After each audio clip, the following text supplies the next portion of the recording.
on how can you find a buyer and how can you take your first couple of steps towards being a bird dog. Bird dog is one of the most basic ways to get started in real estate. It's not the best way to get started in real estate because that is to find a buyer. That is determined by you. I'm going to be showing you guys a screenshot right now. One of my members of my community who's been a police officer for 10 years skipped all of that, skipped bird dogging, skipped single family, skipped Section 8, skipped all the things that you guys think you want to get into and went straight into multifamily because of course I teach multifamily as well because I do multifamily. So I get a text message today from Garrett right here at 4:30 p.m. So this is about an hour or so, hour and a half ago. Currently at 6:07 p.m. in Montana. He says, Pace, 10 months ago, I was a cop with no real estate owned. Today, I just got into a contract I've been working on for 3 months, my first apartment complex, and I have everything I need to close this thing. It's just doing the due diligence now. A 243 door property, and I'm humbled. This is my life because of your unfiltered energy and the knowledge you poured into the community that changed my life. Thank you, brother, for tricking us into believing in ourselves. I feel a strong sense of gratitude for you and your journey today, which springboarded me into my own. Beyond stoked for this. Beyond stoked that this is my life. Thank you, brother. Now, why am I showing you this? I'm showing you this because bird dogging might not be the right thing for you, right? I am in the real estate business. I am a business person operating in the real estate space. I don't say I'm only a bird dog. Yes, I have done bird dog deals. The reason I'm doing this training today is to give you an option, to give you an understanding that bird dogging is one of the simplest ways to get started in real estate, but it's not the best way. The best way is always going to be determined by you, who you are, where you're at. Do you have a good job? He has a job as a police officer. So think about that. He probably works 7 days on, 7 days off. And so he has a different job description that allows him to go and work on big multifamily deals using the things that I've taught him and the resources that I've given him.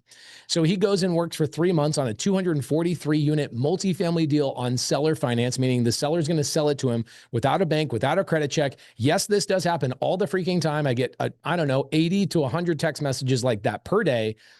And I'd say 5 to 7 of those 80 to 100 text messages I get are about bird dogging. So I'd say about 5 to 7% of the real estate industry is getting their first deal by bird dogging. Who are the people that need to get their first deal as a bird dog? Those are the people that are saying, I don't want to cold call. I don't want to learn how to underwrite. I need proof of concept right now. I don't want to have to go and learn all these skills and burden myself and wonder if I'm going the right way and work on a big 243 unit apartment complex just to potentially not even get a deal. I need something that shows me proof of concept like within a week. I need a $5,000 check, a $10,000 check, a $25,000 check, whatever it may be. I need a check that gives me proof of concept that this is possible for me. So for those people that are like, I need that, then bird dogging might be for you. If you also have a lot of fear with managing contractors, raising a lot of capital, going and using your credit, negotiating, cold calling, systems, CRMs, you don't even know what a CRM is. You don't know how to market. You don't know how to go into a seller's home or follow up or do any of those things. If you are one of those people, in the side comments, I want you to say, me. I want you to tell everybody in the side comments, that's me. I'm the person that doesn't want to have to go through all of those things on my first deal. But I need you to understand the majority of my SubTo community is not getting their first deal as a bird dog. About 5 to 7% of them are. So some people are coming in so basic and so brand new into the SubTo community. And of course, they go gravitate towards the bird dogging. That might be you. But I want you to understand that 95, maybe 90% of people that are getting their deals out there are not getting them as a bird dog. Do we all understand that that is a difference depending on who you are? Can we all get a yes? Okay. Why is that important for me to explain is because so many people go, okay, so bird dogging is the best way. In fact, I deleted a post that my team made today. My team says, bird dogging is the best way to get started in real estate. I was like, that is absolutely not true. It's not true. Apartment buildings are not the best way. Single family is not the best way. Section 8 is not the best way. Airbnb is not. Literally, who you are is what determines the best way to get into this business. Okay. Hunter says, I like that post. I deleted that immediately. I was like, that is not true. Do not make that post. Okay. It is not true. Bird dogging is a wonderful way to get started in real estate, but it is not the best. The best is going to be determined by you. People that have incredible jobs. I have a lot of students that join that are like, I'm a doctor. I make millions of dollars a year. I actually don't want to buy real estate. I just want to join SubTo so I can lend money to members of SubTo. That wasn't even on your radar 14 seconds ago. Okay. Alexis says, I'm poor. Well, if you're not the doctor that has incredible income, a couple $1 million a year that you can just lend that out, then your strategy needs to be based on who you are and where you're freaking at. Does that make sense, my friends? Give me a yes so I can move on. Okay. So here's what I'm going to do. I'm going to pause the side chat. We're going to give you guys the buyer's list one more time. Then I'm going to give you guys the contracts. Then I'm going to tell you guys what the gift is for today. And we're going to drop that for you guys as well. So number one, buyer's list. This is a buyer's list you're going to need. Please download it. Pacesbuyerslist.com. You're going to need this. Pacesbuyerslist.com. I want to give somebody a shout out. Actually, I want to show you guys something that's really cool. A lot of people will email my team and go, the thing didn't work. The thing that you get, you blah, blah, blah. And they're mad at my team. I want to give a shout out where shout outs are due. I got an email today. And this email came from, her name is Christine Simmons. So Christine, I hope you're on here. I want to give you a shout out. The topic of her message was both methods of downloading this very generous 16,000. I love this. She says this very generous, right? Because you can attract way more bees with honey than you can with vinegar. So if anybody out there is wondering why people don't reply to your emails, they don't reply to your text messages, maybe you don't really have any friends, it's probably because you suck and you're not very generous or you're not very grateful. Christine, you emailed my team and you were so grateful. These little words that you pepper in here is freaking awesome. Thank you so much. She says, hey, this generous list you gave me did not download. And she wrote this awesome email. Hey, thank you for your help with this. Christine, I don't know why you're so cool, but you are.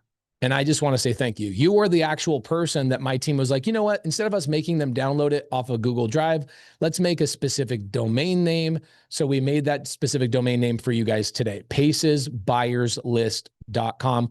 Go over there. We spent $4,000. So when you guys get that list, I want you to know it prevented you from having to spend $4,000 of your own dollars. We gave that to you as a gift. It will help you in your journey. Okay. Now, thank you, Christine.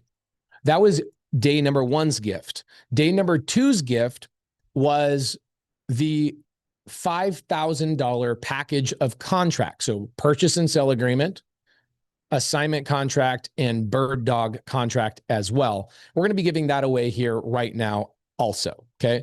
So, I don't know what the domain name is, but our team gave me this just recently. I think they made a domain for this as well. Okay, so the domain name for this is pacemorby.com/bird dog. So that will give you your purchase and sale agreement. That will give you the $5,000 every quarter or so. We spend about $5,000 updating these contracts. We get our attorney, Sean, involved. He comes through, looks at updates in legislation, updates on what's going on throughout the country. And these three contracts that you will use over and over and over and over and over in your career, we refresh them every single quarter. And I'm giving that to you guys right now. We spend about 20 grand a year making sure these contracts are up to date, refreshed.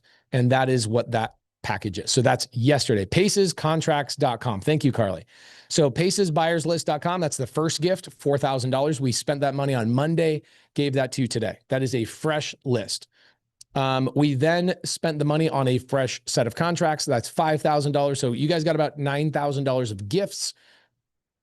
All you have to do is give us your email so we can email it to you. Boom. We already have your email because you guys register for this. So it's not like I'm trying to harvest your email. We already have it. You just want to make sure you guys get it to the email you want it on. Now, the thing that I promised you this today is a wholesaler list. Now, if you're in SubTo, we're giving you the full 1,200 person wholesale list. We have about 2,000 people on here today. I'd say about 200-300 of those are SubTo members, people that are coming in for like a refresh. SubTo is not about bird dogging, right? About 5% of people in SubTo get their first deal in bird dogging. Most of them get their first deal in other strategies. So you'll have some people refreshed. If you are in SubTo, please check your email. We sent you a full list of 1,200 wholesalers nationwide. If you are not in SubTo, then the wholesaler list is about half of that. We're giving you guys about 600 to 700 of those. And that link is Pace's wholesalerlist.com. That is the gift I promised you guys yesterday to deliver today. Okay, so there you go. You got all three in the side chat. So in 5 minutes, when somebody says, hey, will you guys give me the link again? I'm going to say, no, we've moved on and we're going on to other topics. So again, pacesbuyerslist.com, pacescontracts.com, and paceswholesalerlist.com. The total cost of that is probably a good $12,000 to $13,000 in hard costs for us, real money that we're giving to you. Pace, why would you do that? I do that because I want you to joint venture with my students. I want you to not think that you have something standing in your way from taking action. I want you to feel empowered and go, oh my gosh, I have things that at one point in my day, a week ago, 2 months ago, a year ago, I thought I would have to go build these relationships. Little did I know Pace was just going to give me 10 years of his experience, all compiled on a list that I could just download 10 years of his experience. So holy moly, I don't have to have those roadblocks in my way. That's why I do it. All right. So here's what we're going to be doing today. We're going to be going through those contracts today. It's going to get very boring. Please don't make me entertain you. We're going to be going through purchase and sale agreement. We're going to go through the wholesale assignment agreement. We're going to go through what the heck is an assignment. We're going to go through all of those things. And then we're going to go through and talk about the joint venture agreement or the bird dog agreement that you're going to need in order for you guys to go do bird dog deals. So then I'm going to be calling a buyer. Okay, maybe 2, maybe 3, depending on how long that conversation goes. Or heck, by the time I get to it, it might be really late and I feel like I don't want to call more than 1, don't want to call more than 2. But today we're going to go through the script of how to develop a relationship with a buyer, somebody who is buying deals or somebody who is even selling off deals to their buyers.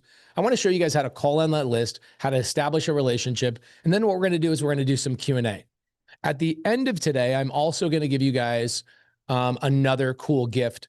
And then tomorrow, we are back here tomorrow at 5 p.m. We're going to talk about how to get your first deal start to finish on Thursday, 5 to probably 8:30 p.m. tomorrow. So if you're on East Coast time, that's 11:30 p.m. Cancel that date with your wife, cancel that dance lesson with your daughter, tell her, hey, mama's got to take care of business. She got to skip out on this one thing, sacrifice and make sure that I'm learning and I'm growing so that I can, in the future, after I learn, I can earn. And that's the goal of this training, is so that you can learn, so that you can go out and earn for your family, earn for your future, and go and do the things that you were meant to do. All right, so let's get right into it, my friends. Next month, by the way, we are going to be covering wedge method, orbit program, and some other strategies that are just as simple as bird dogging. More things that you can get into this business with no money, no experience, no cold calling, none of those types of things. Ways that you can JV, and JV means joint venture. So you guys will hear that multiple times today. JV means joint venture, means a temporary partnership. Okay. All right. Awesome day, man. We had an awesome day yesterday. Great call. Was able to talk to that broker. We're moving forward on both those RV parks, which is awesome. How many people enjoyed yesterday and the training yesterday? The call yesterday? Awesome.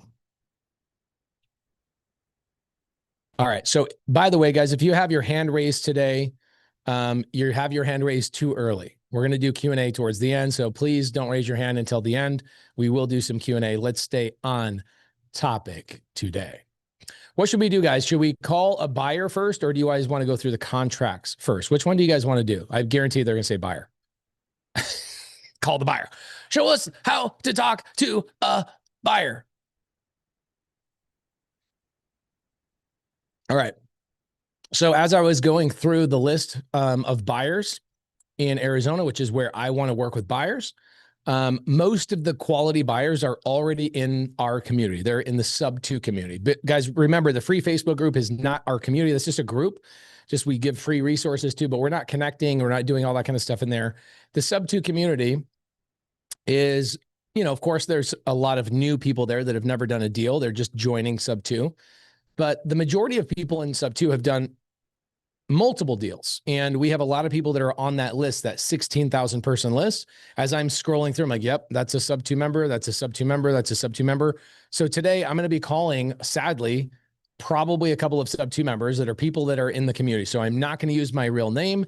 I'm going to say my name is Jordan, and I'm going to call these people from a different number than what they're used to, because there's a lot of people in this community, the SubTo community, that have my cell phone. So what ends up happening is I call, and I've done this before in training a couple of years ago, where I call and I go, hey, I'm doing I go through the script, and then people watching go, oh, this was set up, or this was that, or whatever else. And I want to make sure that you don't have that in your mind. So today I'm going to use the name Jordan. That's my middle name, Pace Jordan Morby. So I'll use the name Jordan, so I'm not lying, and I will be calling a buyer. I think calling a buyer is probably the right thing to do, because if I call a buyer early, we can always go through contracts later, right? If you miss the window of calling buyers, it might get to a point where it's time for dinner. And I don't want to be calling people while they're having dinner with their family, because I don't want people calling me while I'm having dinner with my freaking family, right? Okay. I've got a list of like 10 buyers off the list. So where am I getting this contact information? And what is the goal of this call? The goal of each call is I'm going to establish a relationship with a buyer. These are people that are buying and selling deals actively, right? They're fixing and flipping. They're developing. They might be apartment building owners now. They might be people that are flipping 10 houses on the side, but they're really home builders. They might be general contractors that are flipping on the side. They might be a dentist that's flipping on the side. They might be full-time flippers. They might be restaurant owners that are like, yeah, I'll dabble on the side on flips. But these are people that have actively flipped 25 houses or more in the last 12 months. Every single one of these people are dynamically different. It is crazy how different these people are. Some people are exclusively doing nothing but fixing and flipping, right? They're buyers. Some people are fixing and flipping and developing. Some people are fixing and flipping and also wholesaling. Some people are fixing and flipping, and they are doing RV parks and mobile home parks, etc. That's me. I flip about 20 houses a year. I'm on that list, that 16,000 person list. I flip about 20 houses a year, and I build about 15 to 20 houses a year as well. So those are two different activities, two different businesses. I also buy about 4 RV parks per year. I buy 2 mobile home parks per year. I lend probably 3 times a week. I'm lending millions of dollars every single month on other people's real estate transactions. So every single person you're going to call is so incredibly different. But one thing is true. The people that we're going to be calling on this list have been verified that they are at least flipping 25 houses per year. Again, for those of you guys that showed up late, this list is verified based on county records. So I'm going to call this person, and I'm going to basically say, hey, I'm newer to the business. Here's the script for those people that are like, I want a script. I'm giving you the script right now. Okay. Hi, my name is Jordan. Is this Tony? Okay. Yes, I'm going to make a call. I'm just kind of preemptively telling you what a good script would be. Hey, Tony, my name is Jordan. I'm brand new to the real estate game, but I got your name on a buyer's list saying that you're doing a good amount of deals. I want to know if you're willing to work with somebody who's brand new. And if so, would you mind if I bring you similar deals to what I saw on your list? And Tony's going to say, of course, right? 99.9% of the time, these buyers are going to go, yeah, of course. Yeah. What do you got? Some people are going to be super nice. Some people are going to be ultra nice. And some people are going to be mediocre nice. But you're rarely going to run into anybody that's rude to you, because these are people that are actively wanting people to send them deals.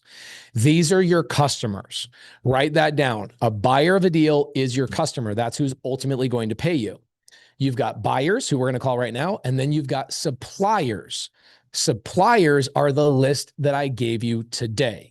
We will not have time to call suppliers today. We will try and do that tomorrow. That list is paceswholesalerlist.com, I think. paceswholesalerlist.com. Is that right, Carly? paceswholesalerlist.com. Those are your suppliers. So those are the people that will bring you deals. Okay. Those are the people that will bring you addresses that you can copy and paste to your buyer. The buyers who I'm going to call right now. For those of you guys that are a little bit more advanced and are like, Pace, hurry up. Why do you keep repeating yourself? I want you guys to see something in the side chat just real quick. How many people love that I repeat myself? I say it 3 different times. I hammer it home. I enunciate. How many people appreciate that so much that I'm not moving too fast? I'm speaking the whole time so you're entertained. I'm not letting any dead air go, but I'm repeating myself dozens of times. Now, there's always people that are super advanced, right? A lot of my SubTo members come in here because they like to see how I teach. And they're like, man, I want to see if I've missed anything. I want to see whatever. And they're like, man, this is boring information. I want you guys to understand that the people I'm doing this training for right now are the people that are saying me in the side chat right now, saying, thank you for going slow. Thank you for repeating yourself. Thank you for saying it 2, 3, 4 different ways so it can sink in. How many people heard me say it the first time, but they understood it the second or the third time that I said it 7 minutes later? How many people had an aha moment after I rehearsed it, re-enunciated, etc.? Guys, I know how to teach. I know how to get the me's in the comments to go, man, I totally get it. So right now, does everybody understand who I'm going to call and why I'm trying to call this person? Does everybody understand that? Okay. We are calling a buyer. This is my customer. If I'm going to start a business, is what you are going to do. The first step I'm going to follow is I'm going to find out where my customers are. If I know where my customers are, then I know where my paycheck is coming from, right? I'm going to get a check for 15 grand. I better know where that freaking check is going to come from. And so that's what we're going to do right now. We're going to establish a relationship with a buyer. My goal is to kind of free flow.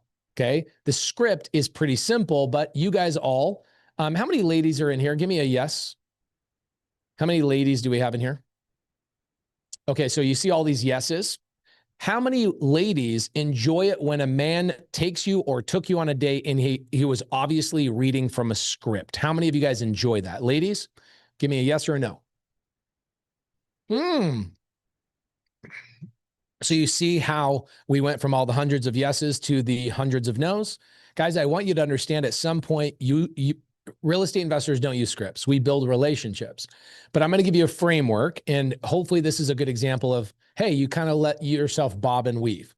I'm obviously going to pretend like I'm brand new on this call, and I'm going to let this person know, hey, I'm going to screw this up. And sorry, I'm pulling up the buyer's list.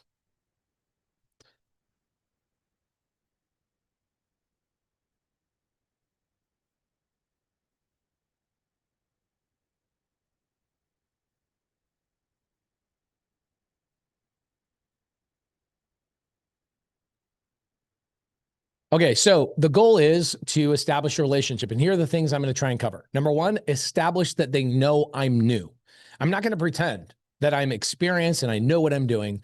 I always felt like when I was talking to people in the very beginning of the business, that if I pretended like I knew what the heck I was talking about, the fake it till you make it, I was constantly dealing with imposter syndrome. How many people want to avoid imposter syndrome as much as humanly possible?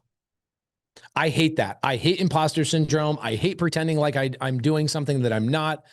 So I like just telling people full transparency. Hey, I'm new to the business. I saw that you're buying deals. I got your name from a list that somebody gave me. Are you open to working with new investors? I'm learning from a guy named Pace, or I watched a YouTube video. You don't have to say my name. I watched on a YouTube video that I could bring deals to people like you that are already under contract and I could get paid a fee. Are you open to doing something like that? Is that something you're already doing with other people?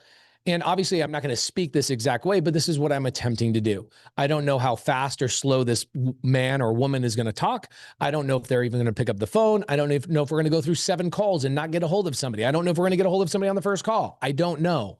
We are calling the list I gave you. Now, the next thing I'm going to try and do is go, hey, now you guys are going to be surprised by something. Okay. And this is going to be counterintuitive to what's going to happen later in the training. I'm going to ask this person, hey, do you ever do joint venture agreements? Like, do we need to have this in writing, or is a simple text message fine with you? This is going to be crazy. I know you're not going to want to hear this because it's going to confuse you, because you're going to go, well, why did you give me the contracts to joint venture and do bird dog deals if you're telling me what you're telling me? Here's what I'm going to tell you. It's like the opposite of what I'm going to tell you later. I don't do contracts with my bird dogs.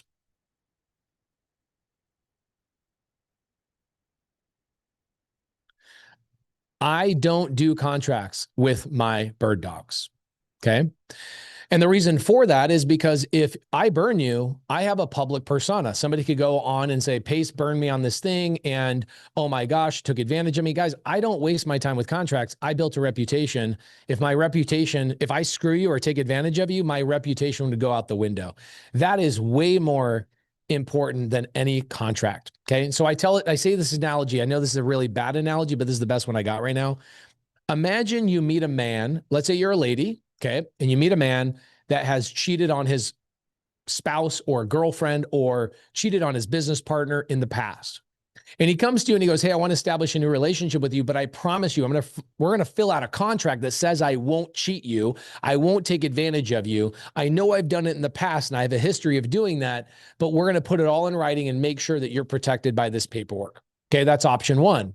Option two, a guy who's never taken advantage of anybody, that's been in the business for 12, 15 years, that has a public persona that says, I'm going to do something. And if I don't do it, you can go blast me online and you can go make a YouTube video about saying Pace scammed me. Which one? But I say, I'm not going to give you a contract. Which one are you going with? Tell me, which one would you go with? The person who's been in the business a long time? So there you go. It's not that I'm opposed to it. If somebody's like, Pace, I'm not going to send you a deal unless you give me a contract, I'll say, okay, my team will work that out, but I'm not going to deal with it. But most people just don't do contracts with me in order to send me addresses. However, not everybody that you are going to communicate with can you trust. And I suggest you use paperwork on your first couple of transactions. Do not be surprised. This is the point of me bringing this all up. Do not be surprised if your buyer is a little bit offended by you saying, hey, well, what kind of paperwork do we do? Don't be surprised by that. If they go, really? Like, you think I'm going to screw you? You just go, well, the person that taught me says I really should learn how to do the paperwork. So it really isn't anything to do with you. It's more the fact that I need to learn how to do this paperwork. Would you be willing to just kind of go through the motions with me so that I can learn this paperwork and do it the right way? That is the right way to do that. Does that make sense? Give me a yes if you guys understand that. And by the way, if you're asking questions on day number 3 about what is a bird dog, can we all just agree that maybe you skip day number 1 and you skip day number 2? How many people agree we should not be going backwards and explaining what a bird dog is anymore, since we've already done that for over 6 hours on Monday and Tuesday? Okay. If you're showing up on day 3, hang out, enjoy your time, but please don't ask questions about what is a bird dog. We've already covered that for literally 6 hours on day 1 and day 2. We covered it in 5 minutes. 90% of people got it. We then covered it for 2 hours. Another 3% of people got it. We covered it for another 2 hours, and another 3% of people got it. And finally, yesterday, we finalized it with 1 more hour. And then 100% of people that showed up on Monday and Tuesday finally got it. Now we've got probably 100 people more than we had yesterday. And you're going, what the heck is a bird dog? Is it different? Guys, did we explain the difference between a dispo wholesaler and a bird dog yesterday? Yes or no? There you go. So we will not be covering that today. We will be moving forward today. Welcome to the future. We are living in it, and you're part of it. So thank you so much. We are not waiting. And by the way, I do not send out replays on this stuff. If you feel the need to go and pretend like you're going to watch a training that's already been recorded, go on YouTube. You won't watch it. It's so interesting. Human nature is, if it's live, you'll watch it, right? Because you can feel the energy. How many people prefer a live training? And you're like, AI ain't taking anything over, because I don't want to listen to AI and I don't want to watch a YouTube video. The average person will only watch a 7-minute portion of a replay. 7 minutes. Think about that. Why should I spend any of my time sending out replays if anybody only watches 7 minutes of it? I ain't about that. I've just learned. So if you want to go watch the replay, go to the YouTube channel. You probably won't do that either. You just want to hang out with us in the live. So if you are going to do that, please, my friends, no questions about bird dogging today, because we've done a heck of a job doing that on Monday and Tuesday. All right. So let me call. I've got 10 people I'm going to call, see if I can get somebody on the line. I did this last month. It took us like 5 calls to get a hold of somebody. I did it 4 months ago. I got a hold of somebody on the first call. Every single time it's going to be a little bit different. Okay. And also, by the way, do not be surprised. Are we okay if somebody recognizes my voice and goes, is this Pace? Are we okay with that? I'm sorry, I can only do what I can do. I'm going to do the best I can do. Please don't be one of those people who's like, oh, they know you, so I can't do it because this person recognizes your voice. Please don't be that person. Just let me do the thing live. And if it doesn't work out the perfect way you want it to work out, just relax, okay? Okay, let's type this in.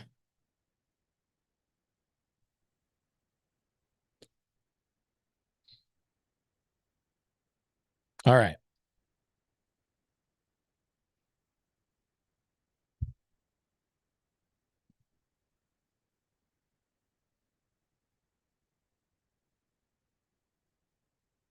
This is Spencer.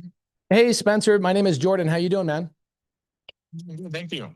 Hey, I got your list. I got your name off of a list. I'm brand new to the business. I saw your name on a list that somebody gave me that says you buy a lot of deals in the Phoenix area. Are you working with new people, or are you only mostly working with like seasoned, experienced people? Absolutely love working with new people. Love Okay. to work with new people. Are you primarily fixing and flipping, or are you doing other stuff as well? Fixing and flipping and buying holds and creative. So all of the above. Oh, sweet. Okay. So you'll do creative deals, you'll do cash deals, and sometimes you'll fix and flip. Yes, correct. Okay. So let's say that I find a deal, but it's not a deal I got under contract. Let's say it's like somebody I met at a meetup and I bring the address to you. Is there a way that if you sell that deal or you buy that deal, I could get paid? Yeah, absolutely. I can show you how to do that. One great way for you to do that is if I commit to it, I would encourage you basically to get an assignment on that property into your LLC. And if you don't have an LLC and you're getting into real estate, you might want to get one as soon as possible. Okay. And that way, it goes from wherever you're picking it up. We're at a meetup, you got a good deal, and I want to buy it. You put it into your LLC. Say that you got it for 200,000. Put it into your LLC for 200,000, and give it to me for 210. Whatever price I commit to you on it, or whatever you think is a good deal for you and a good deal for me. So you can make some money. I can make some money to go flip that. Okay. Let's say that I send you an address and you don't like the deal because it's priced too high, or you feel like you can't sell it or something. Will you give me feedback, or will you just say no? No, definitely. I'll give you feedback and tell you exactly what price that we need to be at to buy that property, and pretty quick and immediately within.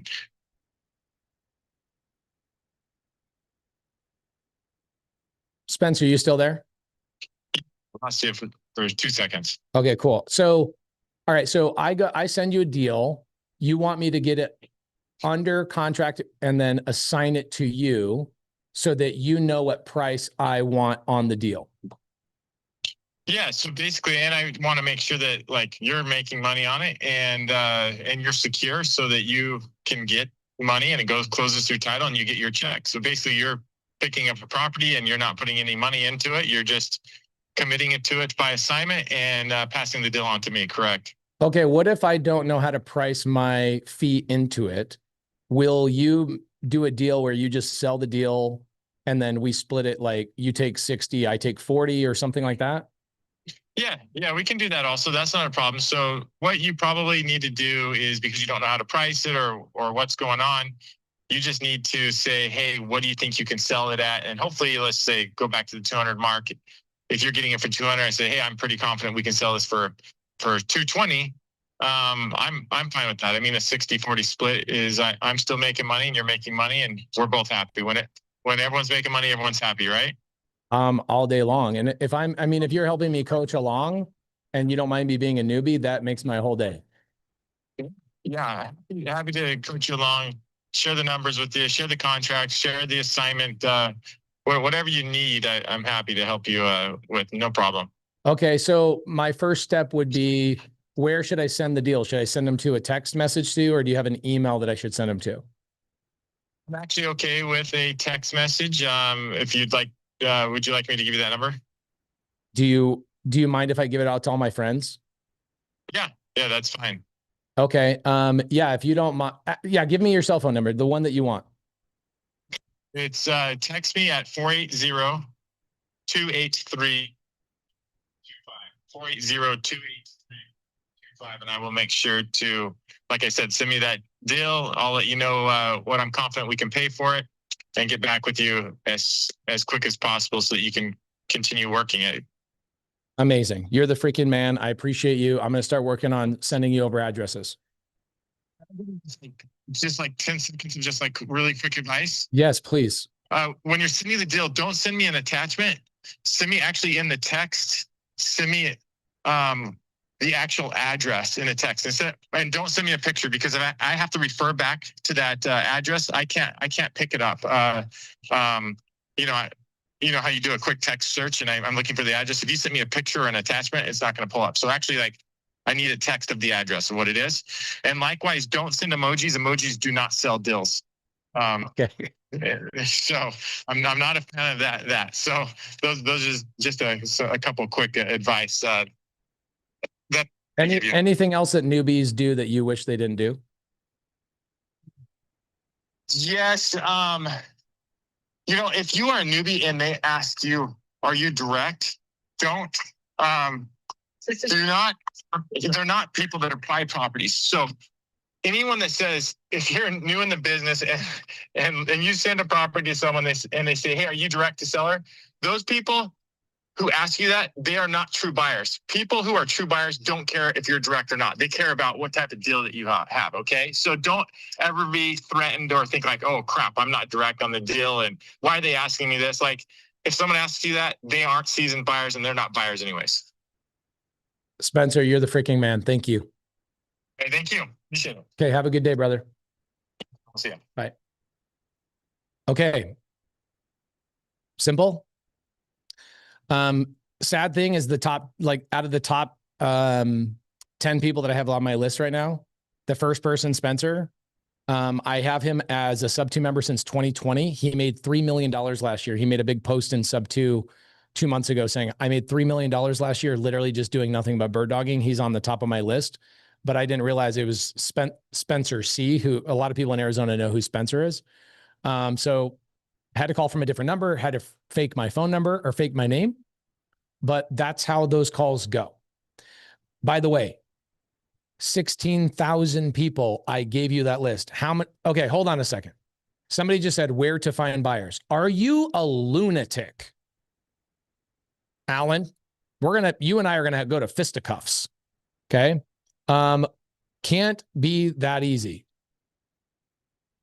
Okay.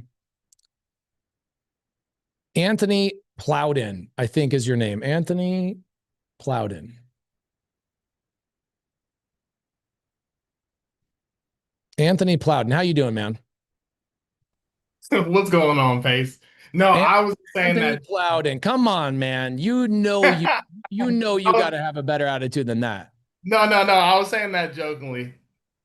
Oh, okay, cool. Got it. Yeah. I'm actually a Gator as well, so I'm just in Okay, here. cool. So you know how simple this business can be. I love it. Okay, thank you, brother. Appreciate that, guys. Okay, so hold on a second. Somebody says where to find buyers. I think that's Alan Wynn.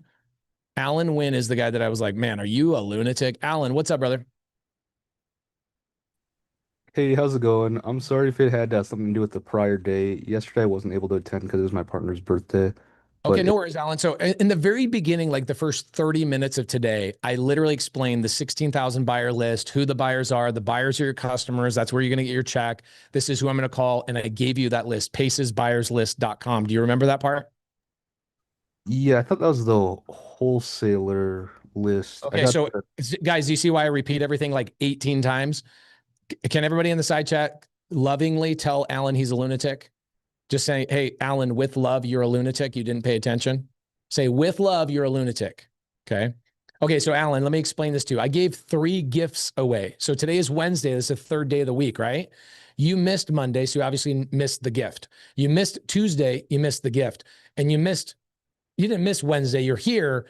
And so you're confused by all 3 gifts. Why? Because I'm giving all 3 gifts to you again on day 3, because there's guys like you that show up on day 3 and missed the gift on day 1. The gift I gave you on day 1, which I re-gave it to you today, Alan, is a list of 16,000 buyers that we have verified that they are buying at least 25 deals a year. Alan, how have I verified that? Is county records is a filter. I can filter and I can spend money to get their names, their emails, and their phone numbers. I spent $4,000 on Monday to compile a list for you. That list is a list of 16,000 buyers. Do you now know where to find the buyers, Alan?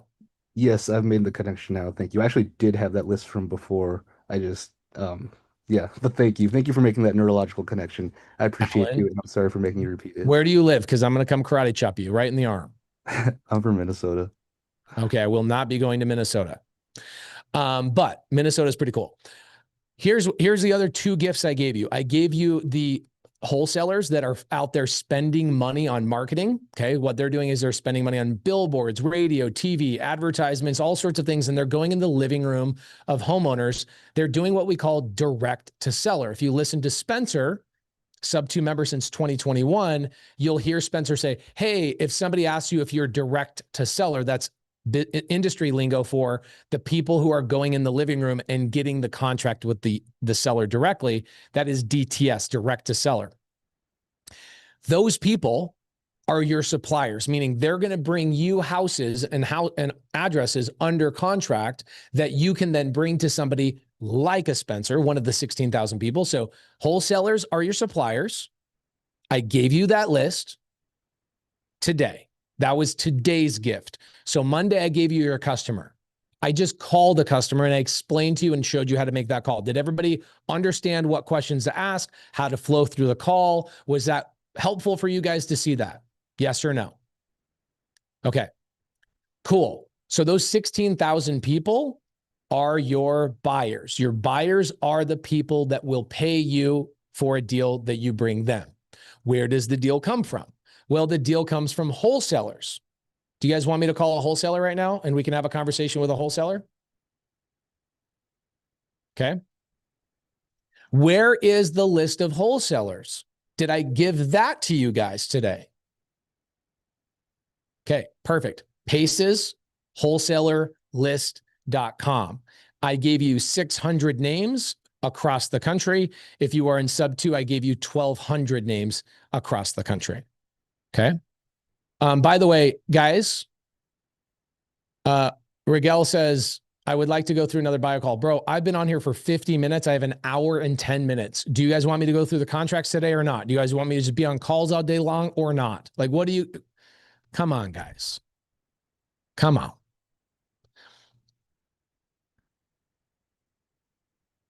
Okay.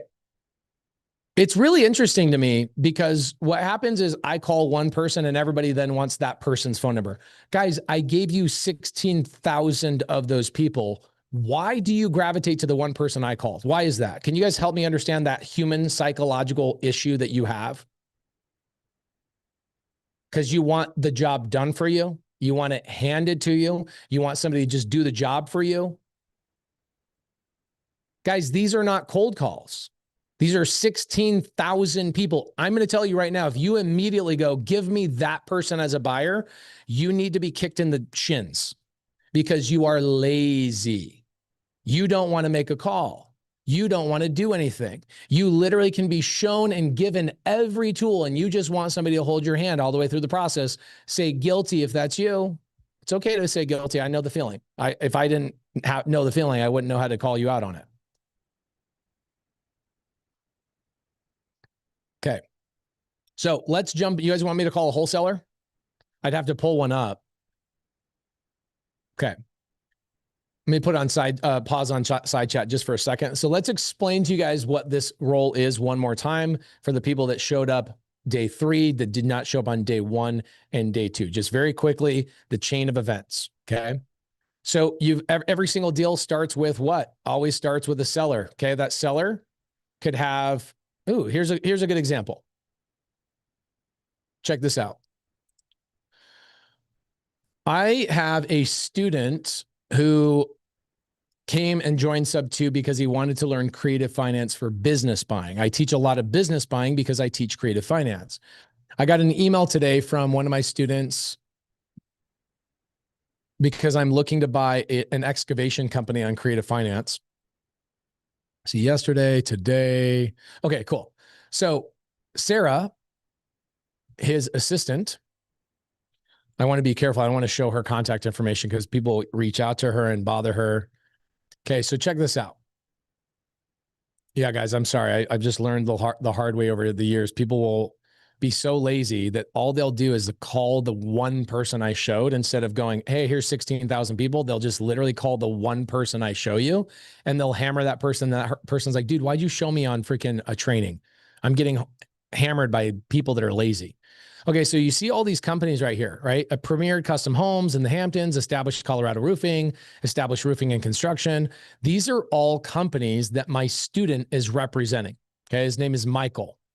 Michael is a business broker that came to me to learn creative finance. So I text him this morning, I go, hey, what businesses do you have that are like excavation, construction, concrete, whatever? These are not under contract. He's a real estate agent, right? So this is how this works in a business transaction. It doesn't matter if it's a house, doesn't matter if it's an RV park, a mobile home park, doesn't matter if it's an apartment building. If there's a real estate agent involved, it's still not under contract. Somebody needs to go and negotiate, follow up, lowball, negotiate, follow up. So just because Michael sent me those 9 businesses doesn't mean those are under contract. He's the agent representing those sellers. So I have to go and I have to negotiate, follow up. I have to say some fancy sales words. I have to send over a contract, and then I get it under contract. How many of you guys want to avoid that part of the business for your first deal? Give me a yes that you want to avoid that part of the business for your first deal.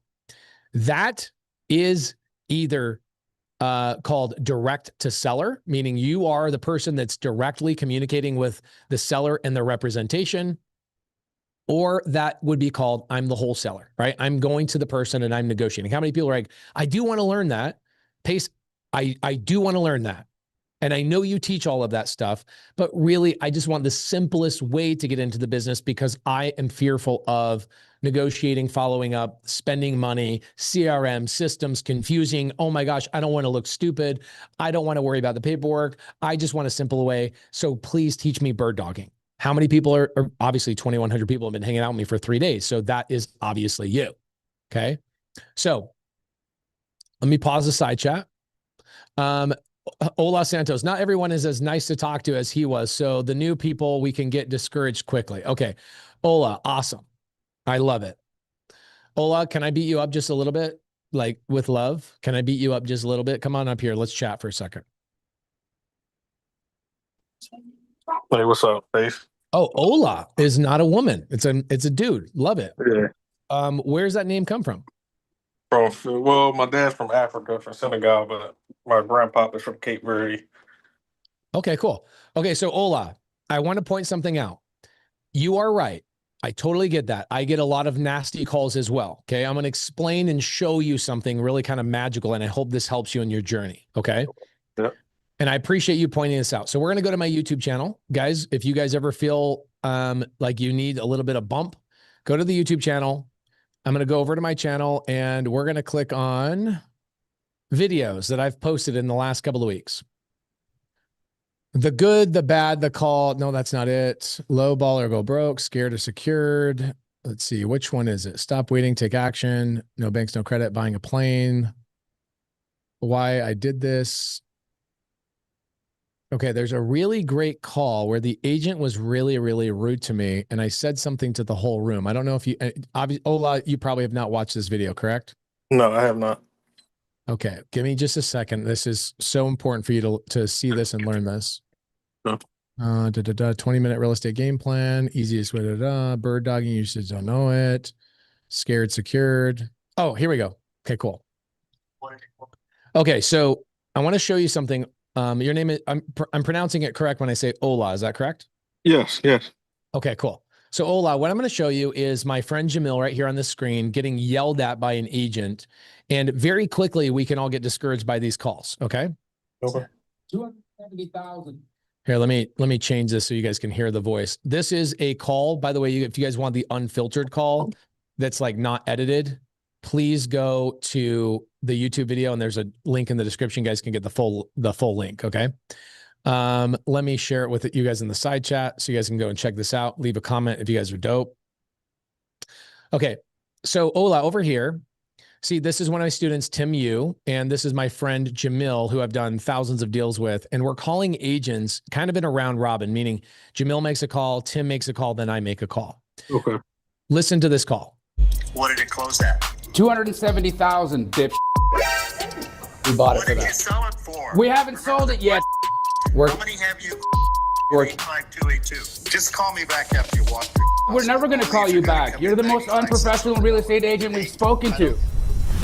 Okay, so Ola, you see how those kind of calls happen even to the best people on the planet? Right, right.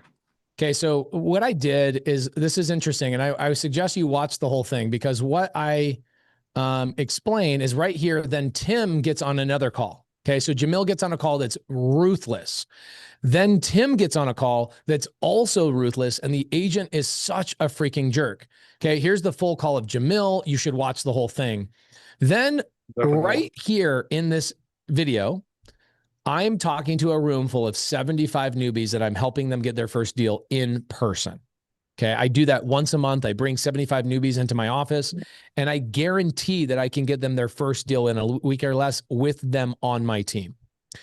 And what I told them is, I said, guys, be very grateful for these 2 calls that just went horribly wrong, because you need to understand that the next call, or within the next 10 calls, we're going to save somebody's life. I promise you, because we're calling foreclosures. There's going to be somebody horrible that we're calling. So I don't know where it is, but I think it's right here. You know, this is Pace. How you doing? I'm good. How are you? I'm really good. You got a situation on Alice Ave maybe I could help out with on the foreclosure situation? Sure. I mean, I'm always willing to listen. You guys have, what's going on? Let me see the notes. The person that set the appointment for me to call you is like a doctor. They like wrote it down in a way I can't even understand it. They got 30,000 in arrears. 38,000. Okay, so Ola, I'm not gonna burden you with watching this right now, but I just want to point out to you that you are so right. You're gonna go and get discouraged by a bad call, and I'm gonna say that mindset is why this business is so easy for me. Right. Because the new people are like, I don't understand the equation. If you know that, and by the way, Ola, we're not calling agents. We're not calling sellers right now, are we? No. Who are we calling, my friend? Right now we're calling some buyers. We're calling not just buyers, but verified, vetted buyers that the county recorder's office verified that they have bought 25 deals this year. Okay. Do you think they don't want to hear from you? No, they definitely do. Okay, so thank you, Olaf, for being my example, by the way.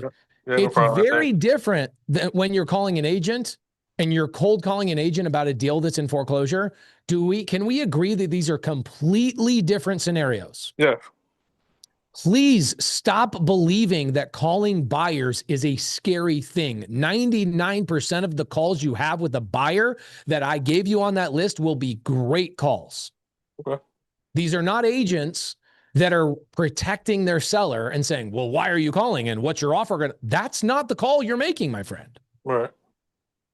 The call you're making are to buyers that are like, yeah, I want to do deals with you. I did 25 deals last year. I did 100 deals last year. Why wouldn't I want to do deals with you? Right? Does that make sense? Yeah, it does. Okay. It'd be kind of weird. Like, let's say, have you ever been on, I've never been on a dating app. I've been married for basically 16 years, but have you ever been on any sort of dating app? No, I have not. Have you ever communicated with somebody that is very obvious that you guys are looking to connect? Yes. And would it be weird if you asked this person on a date, you guys are maybe flirting, and you ask them on a date and they go, why would you ask me on a date? That's so weird. Have you ever been in that situation? No, not really. Okay. It's pretty obvious that like when somebody's flirting with you or communicating with you and they're open, you ask them on a date, they're going to be like, heck yeah, hola, let's freaking go. Right? Right. That's the person you're calling on a buyer's list. These people are already open to dating you. They're just waiting for you to call. It's a very different person than cold calling an agent or cold calling a seller who doesn't want to sell their house. Agreed? Right. Definitely agree. Okay, cool. So first and foremost, please understand there's a massive difference.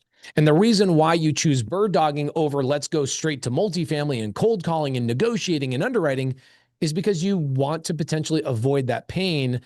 Maybe that's your personality, that you get discouraged easily, not you, but just talking to the rest of everybody else. Right.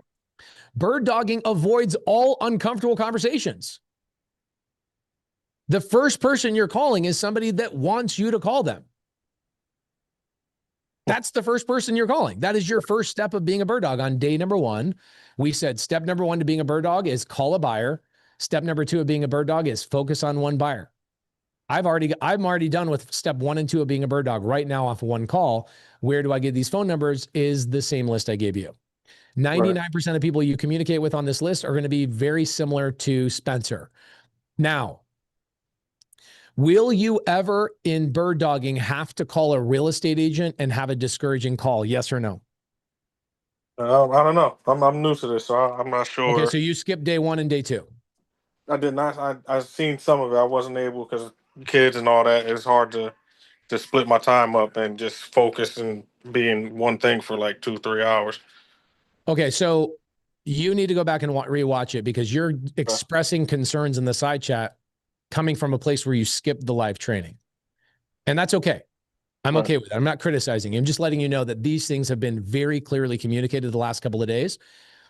In bird dogging, you are never cold calling. You are never negotiating. You are never going and following up and asking people if you can buy the house. You are literally playing the middleman between two people that have already done all the hard things that you don't want to do. Okay. There are no discouraging calls in bird dogging. And if you are having discouraging calls, it's because you missed day number 2 and you're mismatching what bird dogging actually is. Guys, can we all do us a favor? If you skipped day 1 or day 2, if you were not paying attention on day 1 or day 2, can we all do a favor for everybody else that did show up for day 1 and day 2 and avoid making comments and asking questions about content that you obviously missed? Are you welcome to hang out? Hell yeah. Please hang out with us for the next couple of days. Do not make comments and do not ask questions if you skipped or could not pay attention to day number 1 or day number 2. Give me a yes that we are all on the same freaking page. Done. We are done with the conversations of what is a bird dog and all of that kind of stuff. Okay. Do we all understand why calling a buyer would actually not be discouraging? Because a buyer is somebody who's vetted, that I gave you a list and I spent the money to give that person that to you. Cool. Awesome. Now, calling a wholesaler is actually just as simple, right? These are people that have properties under contract and they're looking to sell these contracts. Okay. So I have a wholesaler that I get a text message from almost every day and I never have ever spoken to this person. So why don't we call this wholesaler and ask them a couple of questions like, I mean, I'm already on their list. I'm already on their list. Hold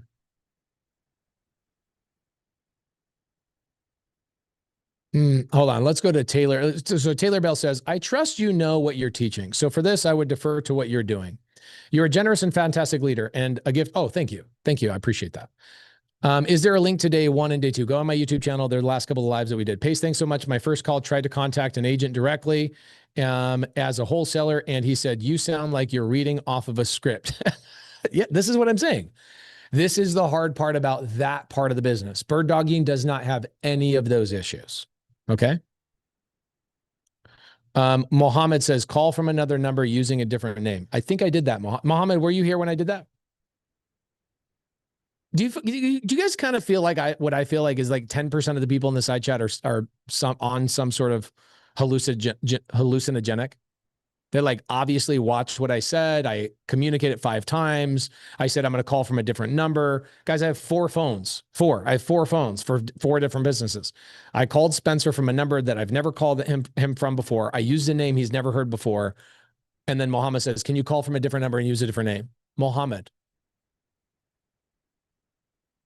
I'm done. I'm done. I'm done with you. I'm done with you. Let's wave you away. Okay, cool. So let's get into the contracts, because what you're going to need is, let's talk about what Spencer said on the phone. Let's rehash what happened on the call. Now, for those of you guys that are like, hey, you know what? I'm going to go back and watch the replays of day 1 and day 2 so I can be part of day 4. Tomorrow is day 4. And day 4 is how I'm going to show you guys how to get a guaranteed deal in less than 7 days or less. And we're going to do that tomorrow. So please, all of you guys stick around tomorrow. We're going to be talking about that for 3 hours tomorrow. And if you guys are like, I'm going to catch up day 1, day 2, here's where I would go. I'm not going to send out replays. Why? Because it's a waste of my team's time to send it and compile an email that you won't watch. If you are somebody that likes going and watching replays, go to the lives that we did the last couple of days right here. Okay, where to start in wholesaling. This is number 1 of the challenge. Number 2, and then right now we are currently live. We have 2,100 people on Zoom and 250 people on YouTube right now. This is day 1. This is day 2. This is currently day 3 that is being streamed live. So go and watch those. 2 hours and 46 minutes, 2 hours and 18 minutes, and today will be another 2, maybe 3 hours today. Okay, go and watch those, and then you guys can show up on tomorrow and be completely caught up. And then that way I can show you how to get a guaranteed deal in 7 days or less. All right, let's jump into, I want to call a wholesaler. The problem is I know all the wholesalers in town. So like my example of showing you a live example of doing this, everybody knows who I am. And so I'm already on their lists, right? I'll show you what that means.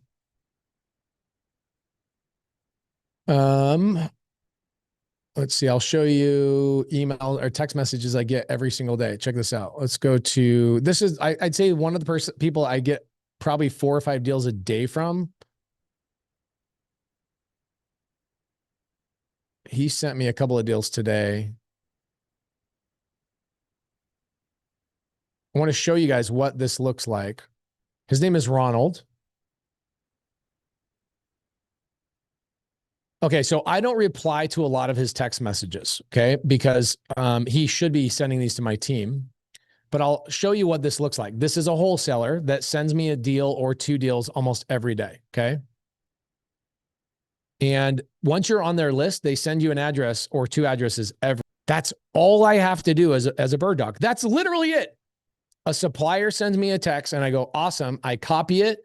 I will then text that to Spencer and say, hey, Spencer, I just got this address. It does not include my price. What do you think about this? That's literally all you do. That's what Kelly did. That's what Dajay did.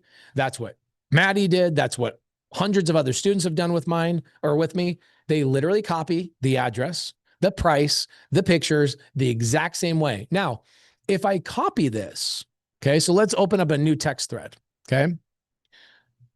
If I open this up, and let's say I'm going to send it to,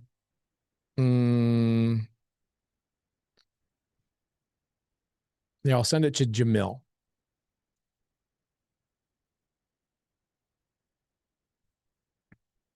Okay, so this is how I would send the text message, and I'll share it with you guys. This is how I would send it to him. So please pay attention. If you guys are like, well, how do I send the text and how do I protect myself? Let's go through that real quick. Okay, so I'm going to take the text message. I'm going to paste it. Okay. And I'm going to say, this does not include my price. Can you give me feedback on this property? I just did my job. How many people could do that 30 times in a month? How many people could do that exact thing? What I did is I took an address from somebody else and I then copied and pasted it to somebody else. That is literally all you do to be a bird dog. Literally all you do to be a bird dog is that. I'm being really strong right now to get it through some people's heads because how many people are overthinking this? How many people are overthinking this? Say me.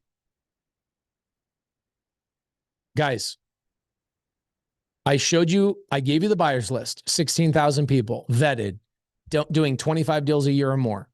I just made the call to those buyers. Now I know I can send that text message to that buyer and say, hey, here's an address. This does not include my price. Can you give me feedback on this property? You do that 30 times, you're getting a deal. How many times could I do that? Well, that depends on how many suppliers will send me deals. Well, Pace, where do I find suppliers? Write this down. We're going to show you right now. Where do I find my suppliers? Okay. Hold on a second. Okay, Callie Masis. Couple of good questions. Okay, Caleb. Okay, this is great. Couple of good questions in here. Let me pause the side chat because I get sidetracked by you guys, but there are some good questions in here.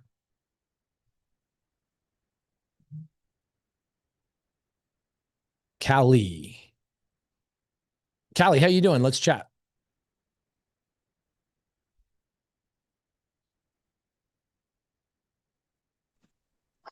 Can you hear me? I can hear you. Perfect. Okay, so Callie, your question tells me that you skipped a couple of days prior. Well, it's okay. Just say no. yes, so I know. No, I know that we need contracts, so I'm following along. Okay, so no, you missed something yesterday, and I'll kind of rehash this, but I'll rehash it, which is perfectly fine. That's not what I'm upset. I'm not upset at all. Okay. Okay. I have a strong personality when I'm teaching because I want to make sure I keep people's attention. That's basically it. So if I say something like, "Hey, you skipped the training," I'm not trying to call you out or anything like that. Okay. Yeah. Okay. So Kelly. Okay. Dajé. Did you hear Dajé come on the training yesterday and chat? She's one of the girls that I just did a deal with a couple of weeks ago.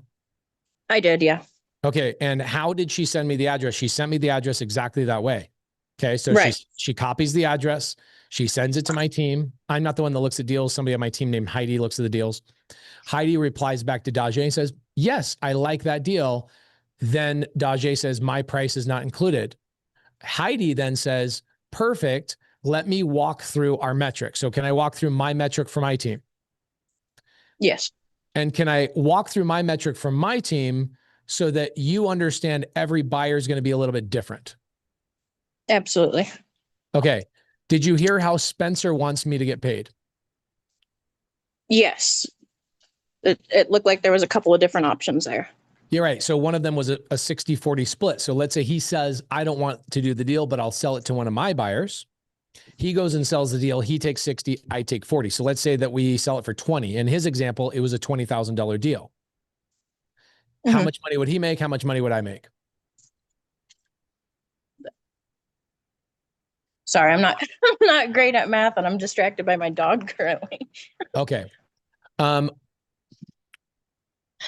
wondering if you're the right person to pick on right now, because if you can't pay attention, I might need to pick on somebody else. Can you focus for like 2 minutes? Yeah, I got you. I'm here. I apologize.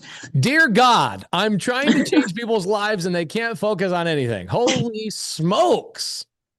I appreciate the honesty. Okay, so I bring a deal to Spencer. In his example, it was $200,000. Spencer sells it for $220,000. How much money did our partnership make? $20,000. Cool. If he takes 60%, how much is 60% of 20,000? That's 12 grand. Okay. Right. How much would I make if he takes 12? What's remaining out of the 20,000? 8. You are pretty good at math. Awesome. How would I get paid? The title company pays me. I'm going to talk about that a little bit later on contracts, which is why I don't want to call more buyers, because I want to get to the contracts and help you understand the contract side of things. Make sense? Awesome. Yeah, cool. I guess that's my question is, and I'll let you get to it when you do get to it, is when you have these partnerships, who takes that information to the title company and we talked about that on day 1 and we talked about that on day 2, but I'll talk about it happily one more time. You never have to deal with that. Your buyer will deal with all of that. Okay. Okay. You don't really have to deal with any of the paperwork. You don't have to deal with any of that kind of stuff. Your buyer will deal with that. Okay. So let's go to the drawing board. Are you still able to pay attention? Has your dog got you? No, I'm here. I got it. Okay, cool. So here's how I pay my people in my community. I do not do deals with people if you're not in SubTo. There's just so many people in SubTo that I prefer to do deals with. They've already gone through the training. It makes my life a little bit easier. I'm sure you understand. So somebody brings a deal to me, okay? And that deal is not a deal that they contracted. It's not a deal they cold called on. Where did that deal come from, Callie? The wholesaler? Came from a different person, right? Yeah. So this person did the hard part. The bird dog is literally copying and pasting just what I just did. Okay. So this girl, Dajé is her name. Dajé, spelled kind of funky. It took me a while to learn how to pronounce it, but Dajé sends me an address. My team, we look at it this way. Our goal, Callie, on my team is to make 10% net profit on a deal. I'm going to explain to you how I, the buyer in my individual company, work deals with people that bring me deals. Okay. So my team will look at the house and they'll say, we think we can sell this house for $500,000. So how much money would my team need to hit our goal and have that money in our pocket after everything's said and done? How much money would my team need to make? What's 10% of 500,000? 50,000. Cool. If I can hit my 10% goal, I will pay the bird dog $10,000 for that deal. Correct. Okay. Does that make sense? Absolutely. So, Pace, how do you determine how much you're paying your buyer? Or I'm sorry, how much do you determine how much you're paying your bird dog? Is everybody following me so far? I'm going to go deeper on this. Give me a yes if you're following me so far. So when you ask, well, how do I get paid? I asked Spencer how I got paid. He just said it really fast. And then I suggested a 60-40 split. He said, yes, I'm cool with that. Okay. The way I do the deal is I go, okay, well, Dajay, we don't think we can hit our number. We think our profit is going to be close. This is actually what happened on my team. My team said, we think we can only make 40,000. So if I can only make 40,000 on a $500,000 sell, did my team hit our goal of 10% net? Yes or no, Callie? No. Cool. So if I still want the deal, but I don't think I'm going to hit my target, I will then pay my bird dog $5,000. Does that make sense? Yes. Cool. I'm going to unleash the chat for just a second. Does everybody else understand that for me, the buyer, how I determine this? Yes or no? Cool. Now, there are some overthinkers in here, so I will go even deeper here. Okay. Well, Pace, what if you make more than 10%? Amazing, because I've paid a lot of money to a lot of people before. For every 5% that I make on that deal, we raise the price $5,000 on the fee. So if my team goes, man, give you a good example. I've got a deal that we sold last year for $1.2 million. My team made $200,000 net. Man, that's pretty good. Okay. We made I think it was like 15 point something %. Cool. Well, the person who brought that deal to me, we paid them $15,000. They were the bird dog. They made $15,000. If it's a 10% deal, meaning I only make 10% of the sales price, which in that situation would have been $120,000, that person would have made how much money? $10,000. I also can say no and say, hey, it's too skinny for us. We don't want it. But if we make under 10%, could be 9, 8, 7, whatever %, we will pay $5,000 for that fee. Well, Pace, that $5,000 is not a lot of money. Okay, then go cold call. You go get the deal. You go take my training on how to go find deals. You spend the money on marketing. You go into the living room. You do the follow-up. You build a CRM. You build a team, and you go buy the deals directly from the seller. If you're not happy with a $5,000, $10,000, $15,000 fee on the average single family deal, most bird dogs are making between that range up to $25,000. If you're not happy with that, then go and learn how to wholesale by watching my wholesale training. Go learn directly how to go communicate with the seller. But if you're like, I just need my first deal where I don't have to do all of that. I just want to copy and paste addresses and I want to learn along the way. And I want to make $5,000 here, $10,000 here, $7,000 here, $12,000 here. And then I feel comfortable because I have money in the bank. Then bird dogging is for you. Okay. So Callie, the person who actually paid the money, this is how this works. Let's go through the technical way this works. Okay. Are you still with me or did you? Yeah, no, I'm right here. Okay. I just want to know if your dog's going to eat you. I just need to know when that's going to happen. Okay. No, he likes to eat homework though. Okay. Love it. I'm sure you've used that excuse before. My daughter sure has. Oh, nice. Okay, cool. All right. Awesome. So let's jump into this real quick. Let's go through the mechanical way that this works. Everybody that is an overthinker, please pay attention. I'm going to go through how the money exchanges hands, and I'm going to change colors multiple times. Okay. So here's the seller. Seller is the where the deal starts, right? Somebody's in pain, they have motivation, they want to retire, they're in foreclosure, whatever it is. Okay. They go and they are represented by an agent, let's say. Does that mean it's under contract? No, it just means it's being marketed out on the MLS or where deals get marketed, like Zillow or Redfin or whatever. A wholesaler comes along. Sorry, I shouldn't make that person purple. I should make that person blue. A wholesaler comes along who has learned from me how to go and negotiate and do this transaction. They go and they get this property under contract with a PSA. PSA stands for Purchase and Sale Agreement. We're going to go through this contract here shortly. And they get this property under contract for $200,000. You following me so far, Callie? Yes. Cool. Does this wholesaler, WS, does this person have to come up with $200,000? No. No, they don't. They just have a piece of paper that says they are willing to pay $200,000 and the seller is willing to finish the transaction at that price. That's it. This transaction, everybody, is called what, Callie? Let's see if you were listening the last couple of days. Probably not. It's called the A to B contract. This is party A. This is party B. This is the A to B contract. Are you following me? Yes. Cool. So the bird dog comes along. That would be you, Callie, in this situation. Okay. BD. Bird dog goes to the wholesaler and says, hey, do you have any inventory? I have a buyer that's looking to buy deals. The wholesaler says, yes, I have a property I'm willing to sell to you for $220,000. Are you following me? Yes. The bird dog then goes to their buyer. That would be Spencer, the person who I called a little bit earlier. So let's just call them the buyer. Actually, I should make them green because they're the buyer, right? They're the ones that are going to have to come up with the money. So my buyer comes along and my buyer says, yeah, let's say yes.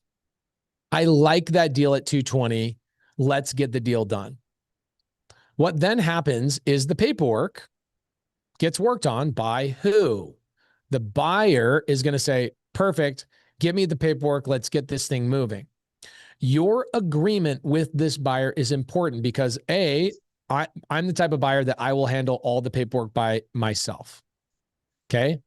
B, Spencer made a suggestion a little bit earlier. He said, make sure you go get the assignment before you send it to me. Did you pay attention to that part? Yes. Okay. I will go through this today, the purchase and sell agreement, and I will also go through the assignment paperwork that he says, go get the assignment. For me, when you're dealing with me as a buyer, I actually want to make your life, or I'm sorry, when you're dealing with me as a bird dog, I want to make your life as easy as possible. And I just do all of the paperwork. Okay. So when you're talking to your buyers, you heard me explain this to Spencer. I went through the script. I asked him the question and I said, well, what if I don't want to do the paperwork? Can I just bring the deal to you? You handle the paperwork and we just split the deal 60-40. In that situation, he said, what? Yes. He said, yeah, I'll do that. Okay. So you'll find buyers are willing to do A or B. You just have to ask. And if you are preferred to not have to deal with the paperwork, then just tell them the same way I just told Spencer. Okay. Now, where does this money come from? That is very important. Where does the money come from? Do you have any idea where the money comes from? Like, where's the buyer getting the money or just the fact that the buyer has the money? Yeah. Where's the buyer getting their money? Wherever they want, hard money loans. Okay, love their that. bank Love account. that you know that. Okay, so here we go. Seller. Gators. There you go. That's a good answer too. So seller and agent. Then you've got the wholesaler, right here. Mm-hmm. This is the A to B contract. The A to B contract in this situation is a $200,000 contract. Okay. Then the wholesaler sends a contract to the bird dog. The bird dog is party what? What party is the bird dog? C. There you go. You got it. All right. This is party A. This is party B. Then this is party C. So the contract between the bird dog and the wholesaler would be called what kind of contract? Well, going off the first one, A to B, I'd say B to C. There you go. You got the B to C contract. So in the industry, we always ask, like, what are you? Are you B to C? Are you A to B? Are you C to D? What are you? Okay. And it helps us determine what part of the transaction you are participating in. So The buyer comes along. The buyer says, yes, I like that deal. And the buyer and you then get into your own contract. What would this contract be called, my friend? C to D. Okay, C to D, right? So this is C and this is D. So we're going to do the C to D contract. So how many contracts are actively involved so far? 3. That's correct. There are 3 contracts, A to B, B to C, C to D. Now, depending on how you work out your agreement with your buyer, we agree that every buyer is going to be a little bit different in their personality, correct? Absolutely. Cool. So for me, this is what I do with my buyers. I actually remove one of the contracts because I want to keep it simple. Here's how I do it. I tell the bird dog, I say, hey, bird dog, just let me go directly to the wholesaler so that I am the B to C contract. And then I will have a separate agreement over here saying that I will pay you money when we close the deal. That's how I did it with Kelly. It's how I do it with Dajay. That's how I do it with Maddie. That's how I do it with everybody. I make it very simple. So my team comes along and we do the contract directly this way. We just wrap everybody all in one contract. We make it simple. Where do these contracts go, Callie? Title company. That is correct. They go to the title company. Okay. So the title company is down here. Who's the person that works in the title company? The escrow. I don't know what their title is. They're called escrow officers. Okay. And they are at the title company. Perfect. Thank you for that. Yeah, no problem. So let's say that my buyer is going to buy this for $220, plus they're going to give me a $10,000 fee. Where does this money come from and where does it go? The buyer. And Okay. it goes to title. Okay, but buyers don't really use their own money. I just want you guys to know that. If you're a buyer and you use your own money, you're stupid. Nobody I know that's a buyer uses their own money. Nobody. So where are they getting? You already said it earlier. The hard money loan or private money lenders or That is correct. They are using other people's money. They're using other people's money. So you got the seller, you've got the agent. They've been promised by the wholesaler on the deal. Okay, they've been promised by the wholesaler a $200,000 contract. So there's the $200,000 going to that party. Then the wholesaler works out a deal with the buyer essentially. And this price is $220. Plus, you are the bird dog. You're going to get a $10,000 fee here. Okay. And this is a contract that is all wrapped up right here. Both of those contracts, so this contract and this contract, go to the title company. Okay. And the escrow officer, she looks at all the paperwork. She goes, okay, I see what's going on here. Awesome. Thank you so much. These are called escrow instructions or title instructions. She follows them and she makes it happen. What happens is this buyer goes out and finds money. So let's say that this is a Gator, somebody in my Gator community, or let's say a private money lender or hard money lender. That money, how much money is that person going to wire to the title company so that the buyer can buy the deal? This is going to be really hard for you to answer. There's missing information that I have not said yet. I want to see how good you are. You seem to be pretty dang smart. 220. They got to make sure they got to send the 200. There's got to be at least 200 for the seller, right? Right here. Yeah. Then we've got another $20,000 for the wholesaler because that's their fee right here. They're going to make 20 grand. Then there's another $10,000 for the bird dog, right? Yeah. Okay. So we're at least 230. If my private money lender wired all $230,000 to the title company, would that get the deal done? No, because you'd have the fees from the title company. There you go. My gosh, you are freaking badass. So this girl, it's always a woman. By the way, 99% of escrow officers are a woman. They do not work for free, right? They have closing costs.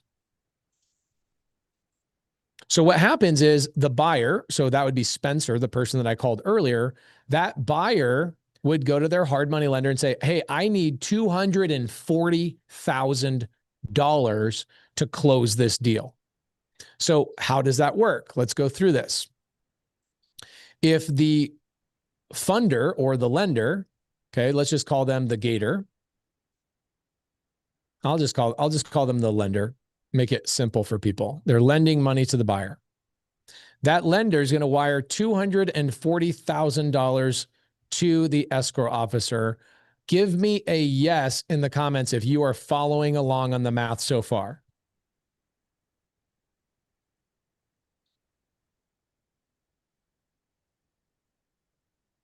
Okay. Cool. We all understand. Awesome. Perfect. Pausing the side chat for a second. Just want to make sure and check in with everybody. So there's $240,000 sitting with the escrow officer. So what ends up happening is the final day of the transaction, this is what happens. The escrow officer, she sends money, $200,000 goes to the seller and the real estate agent, and that's how they get paid. Then $20,000 goes to the wholesaler. They get their $20,000 fee. The buyer is not getting paid on this deal in this scenario. I'll give you another scenario where the buyer does get paid. This is how I do my flips.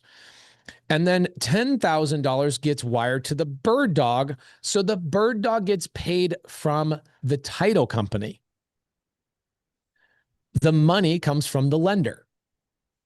So you can see why the buyer doesn't give a hoot if you make $10,000 or $5,000 or $12,000 because they're borrowing the money in the first place. They're not coming out of pocket for your guys' fee. And then the $10,000 that is remaining, let's just say hypothetically, that $10,000 goes to the escrow officer, the title company, the insurance, and all the transactional costs associated with this transaction. Give me a yes that you understand how the money flows, where it comes from, where it goes, who's in charge of it. Say this was helpful. Give me a rating 1 out of 10 that you now understand how this mechanically works. Okay, so we all understand it. We're all at a 10. I love that. Okay, cool. Now, here's what's cool. This is how I flip properties. Is I do it this way. Okay, so obviously you have the seller. The agent is representing them. And then the wholesaler comes along and the wholesaler works out a deal. Let's say this transaction, again, is $200,000. Okay, it's the A to B contract. I get a bird dog that comes into this transaction. Oh, why did it do that? That's so silly. Sorry, guys. Seller, agent, wholesaler that was communicating and negotiating, they get this under contract for $200,000. Awesome. This is the A to B contract. We already know that. Then the wholesaler gets a bird dog involved. That would be you, Callie, or anybody else on here. The bird dog says, hey, do you have any inventory? The bird dog sends the deal to me. I, the buyer, that would be Pace in the scenario. I go borrow money from my Gator students. They fund the deal 100%. And here's how they fund the deal. I get paid up front on my flips. This is how I do it. So I need $200,000 here. I need $10,000 here for the bird dog. I need $20,000 for the wholesaler, their fee. So I've got $230,000 that I need to cover just for those people all getting paid. I then always pay myself on any deal I do. I pay myself upfront $15,000 so that I have money in the bank on my flips to pay my payroll and pay my bills and pay my groceries and pay my stuff. And then I have a $10,000 closing fee. And I borrow 100% of that from a Gator in my community. And all of that money, $255,000, goes to the title company. We sign an agreement. It's called a promissory note. I'm not going to go through that training today. The title rep then takes that money and they wire $200,000 to these people. Then she wires $20,000 to the wholesaler. Then she wires $10,000 to the bird dog. Then she takes $10,000 for their fee. Then this $15,000 goes to me. So before I even flip the house or pull a permit, I've already made $15,000 buying deals from my students that have learned how to do bird dogging. Why do I do that? Well, because then I don't have to wait 3 months or 4 months or 5 months until my flip is done. Does everybody understand how I fund myself before I even start the flip? Give me a yes. Yeah. Pace, where does the money come from? Comes from other people. Where are those people?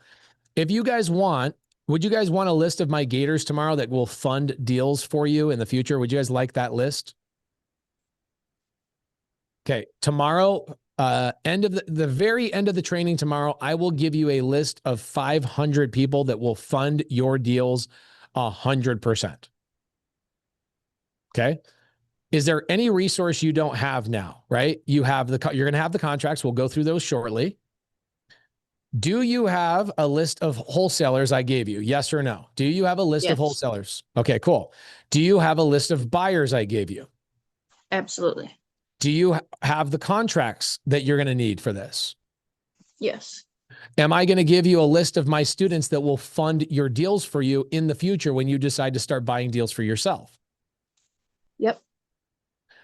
Do you guys want me to bring on a title company person at some point so you can talk to a title company person and see how they communicate and say, yep, this is exactly how it works? I'll do that next month in the training. I'll bring on a title rep. Okay.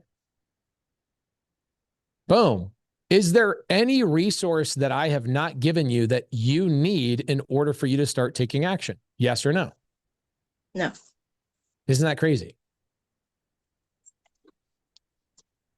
Now, let's go through the contracts so you guys understand the contracts. And then what we'll do tomorrow is I will tell you step by step how you can get your first deal in a week or less starting tomorrow. Everybody cool with that tomorrow? How many people are showing up tomorrow? We'll go step by step. I'll probably spend 3 hours tomorrow.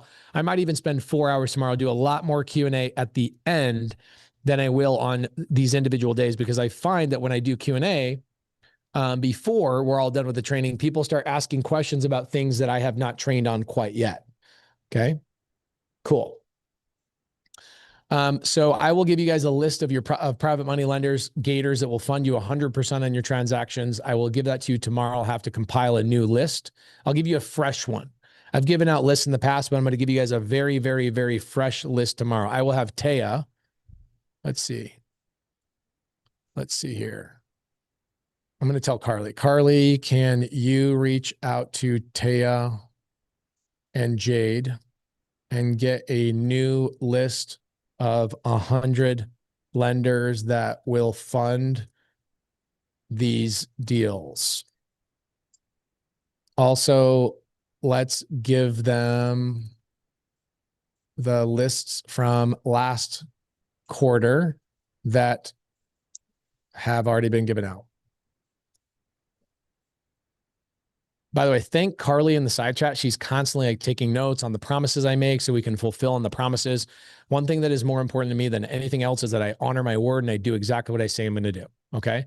Carly is on it. She makes sure that stuff happens. Same thing with Sarabi. Sarabi is on the team as well. And she makes sure that anything I promise, we make sure we fulfill and we do the thing. Sarabi's the person that put the domain names together, like Pace's private money lender, or no, I'm sorry, Pace's contracts. Thank you, Carly. She's awesome. Okay, cool. Thank you, Carly. Thank you, Sarabi. You're amazing. Callie, did I help answer your questions that you had about how do I get paid and what does that look like and where does the money flow and where does the money go to me? Do you understand all that stuff now? I absolutely do. I have one silly question, and you may have answered this already. Okay. I love that that's the attitude, because a lot of people are like, they'll ask a question as if they were here the whole time and they weren't. And I'm like, we covered that. Why are you asking that? If you have a silly question, I love the silly questions. Thank you so much. Give it to me. So the B2C contract in that, you said that's an assignment. Is that also considered a JV agreement? Yeah, you can call it a joint venture. You can use that contract in a joint venture agreement for sure. What is bird dogging in its like most simple form?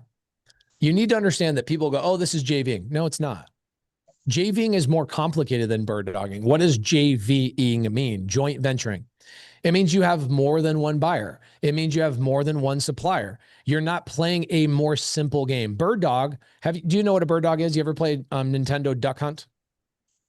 Yeah, actually, I didn't know where the term came from, but yeah, I have played that. That's where the term came from. If you guys go to, I think that's the biggest challenge ever.com. I think the graphic is on there. Okay, it is. This is funny. So this link that you guys all showed up here for, see this graphic right here, me as the bird dog? How many hunters am I bird dogging for? Are there more than one hunter on this graphic right here, or is there just one? No, just one.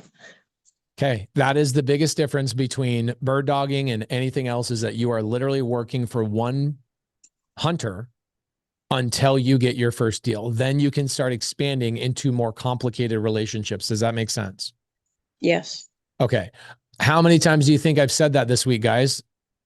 And everybody will overcomplicate this. They're like, oh, that's JVing. No, it's not. I've said it so many times. Okay. And So I guess the biggest takeaway, sorry. Go I ahead. was going to say the biggest takeaway from this is communication, communicating with your buyer, whether or not they want to pay you up front or they want you to get it assigned first. Yeah. Callie, you obviously have a child, so you've been in some relationships, correct? Yes. What's the most important part of any relationship? Communication.